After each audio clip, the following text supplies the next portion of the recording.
अस्सलाम वालेकुम dear viewers. I hope आप सब ठीक ठाक होंगे। डियर व्यूअर्स, आज हम पढ़ते हैं एक टॉपिक जिसका मोस्टली क्वेश्चन रेज होता है कि अगर पाकिस्तान की आइडियोलॉजी इस्लाम और टू नेशंस थ्योरी है, तो जो बाकी हमारी पॉलिटिकल पार्टीज़ हैं पाकिस्तान में, मेजर जो पॉलिटिकल पार्टीज़ हैं like PTI, PP, PMLN, MQM, ANP, ठीक है, ये आपस में क्यों लड़ रहे होते हैं और इनकी आपस में पॉलिटिकल आइडियोलॉजी होती है वो क्यों डिफरेंट होती है एक दूसरे से। ठीक है, तो आज हम कोशिश करेंगे कि इस टॉपिक को और इस जो कन्फ्यूजन है इसको दूर करें। तो आइए देखते हैं कि किन बेसिस पर जो है, जो हमारी पॉलिटिकल पार्टीज़ हैं उनकी अपनी जो आइडियोलॉजीज़ होती हैं वो दूसरी से डिफरेंट होती हैं। सबसे पहले तो हमने देखना है कि what is a political ideology. ठीक है, a political ideology is system of beliefs that explain and justifies a preferred political order, either existing or proposed, and offers a new strategy for its attainment। ठीक है, तो ये जो हमारे current laws चल रहे होते हैं उनकी बेस पे या हम फर्दर प्रपोज करते हैं कोई स्ट्रेटजी जिसके ऊपर हमारे आइडियाज़ और हमारे जो फेथ्स या बिलीव्स होते हैं वो लाई कर रहे होते हैं।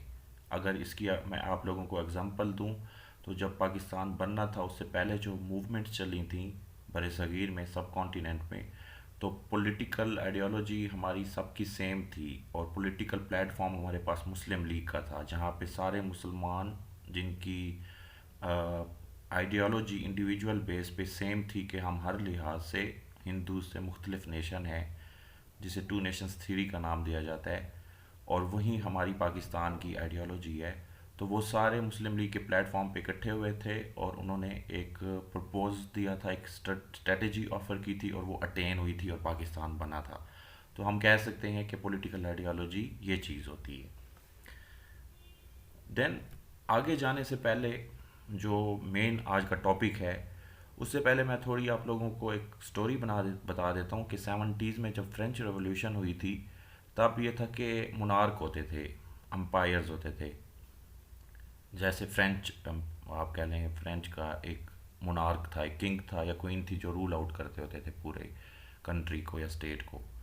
तो वहाँ के जो लोग थे वो इस चीज़ से फेड अप हो गए। अल्टीमेटली उन्होंने कहा कि ये जो क्वीन होती है या किंग होता है, इन अदर वर्ड्स जो मुनार्क होता है, वो अपनी मर्ज़ी से हमें फौज, जहाँ पे जंग हो रही होती है वहाँ पे भेज देता है। हमारा जो ख़जाना है वो अपनी मर्ज़ी से लगा रहा होता है फ़ौजों पे और लड़ाई पे। तो जब वो फेड अप हो गए तो उन्होंने ना इस चीज़ के अगेंस्ट मूवमेंट्स शुरू कर दी कि हम ये इस सिस्टम को नहीं मानते, इस मुनार्क सिस्टम को नहीं मानते। तो ये जब उनके मुनार्क तक बात गई तो उसने सबको इकट्ठा किया, ठीक है, अपने पास, और बोला कि जो लोग मेरे हक में हैं वो राइट साइड पे आ जाएं, जो लोग चाहते हैं कि ये मोनार्क सिस्टम ख़त्म हो जाना चाहिए वो लेफ़्ट साइड पे आ जाएं, जो न्यूट्रल रहना चाहते हैं, जो कहते हैं ये दोनों ठीक हैं, कुछ पॉइंट्स वो मतलब राइट विंग वालों के और कुछ जो हैं वो लेफ़्ट विंग वालों के, वो न्यूट्रल हैं, वो सेंटर में आ जाएं। तो इस तरह तीन विंग्स बन गई थी, राइट विंग, लेफ़्ट विंग और सेंट्रल विंग। अब जैसा कि मैंने अभी बताया, राइट विंग में वो लोग थे जो ये चाहते थे कि मोनार्क सिस्टम ही चलता रहे, तो हम इन अदर वर्ड्स कह सकते हैं कि वो कंजर्वेटिव थे। उसकी बेस पे हम राइट विंग वाली जो आप कह लें लोग होते हैं उनको कंजर्वेटिव कहते होते हैं। उनका मानना ये होता है कि जो सिस्टम चला आ रहा है वहीं चलता रहे, उसमें कोई चेंजिंग्स ना आए। जो लेफ़्ट विंग वाले होते हैं वो रेवोल्यूशनरी होते हैं, वो लिबरल होते हैं। वो कहते हैं जो सिस्टम पीछे से चला आ रहा है उसमें चेंजिंग्स होनी चाहिए, क्योंकि डे बाय डे हमारी जो लाइफ है वो बिज़ी होती जा रही है और भी बहुत सी साइंस एंड टेक्नोलॉजी जितनी ज़्यादा एडवांस हो रही है उतनी ज़्यादा जो है चेंजिंग्स हो रही हैं हमारी लाइफ में। तो वो यही कहते हैं कि जो सिस्टम पीछे से चला आ रहा है उसमें चेंजिंग्स होनी चाहिए। तो लेफ़्ट विंग वाले लिबरल थे या रेवोल्यूशनरी थे, और बीच में जो रह गए थे वो न्यूट्रल थे। अब इसी बेस के ऊपर ये जो तीन विंग्स बनी है, तो जो हमारी करंट पॉलिटिकल पार्टीज़ हैं उनकी भी आइडियोलॉजी इसी के ऊपर बेस करती है। अव्वल तो वो न्यूट्रल रहते हैं इस बात पे कि ideology of Pakistan is Islam and two nations theory. फिर वो देखते हैं कि उनकी इंक्लाइनमेंट या अलाइनमेंट किस साइड पे होती है, आया कि वो कंजर्वेटिवनेस की तरफ जाते हैं, आया कि वो लिबरलिज्म की तरफ जाते हैं, या वो रेवोल्यूशनरी बनते हैं। तो یہ جو لبرل ونگ ہے اس کی میں اگزامپل دوں گا، جو سوویت یونین بنی تھی، ٹھیک ہے، تو لینن نے آ کے جو نکلس ٹو تھا اسے شکست دی تھی اور پھر سوویت یونین بنائی تھی، تو وہ ایک ریولوشنری تھا۔ اگر آپ پاکستان کی مثال لیں تو اس میں عمران خان کافی عرصہ کے بعد آیا اور وہ نیا پاکستان کا ایک ایجنڈا لے کے آیا، تو ہم اسے بھی کہہ سکتے ہیں کہ یہ ایک ریولوشنری بندہ تھا۔ خیر، اب ہم آپ لوگوں کو اگر یہ سمجھ آ گئی ہے ونگ سسٹم، تو ہم اب دیکھتے ہیں کہ ہماری جو پولیٹیکل پارٹیز ہیں ان کی آئیڈیالوجیز کیا ہیں۔ تو اگر آپ P T I, P M L N یا پی پی ان کے پیج پہ چلے جائیں یا ویب سائٹ پہ چلے جائیں، ٹھیک ہے، تو ان کی پولیٹیکل پوزیشن اور پولیٹیکل آئیڈیالوجیز لکھی ہوتی ہیں جو کہ آپ لوگوں کو پتہ ہونا چاہیے۔ یہ اکثر ایم سی کیوز کے طور پہ بھی آ جاتی ہیں یا پھر انٹرویوز وغیرہ میں بھی پوچھی جاتی ہیں۔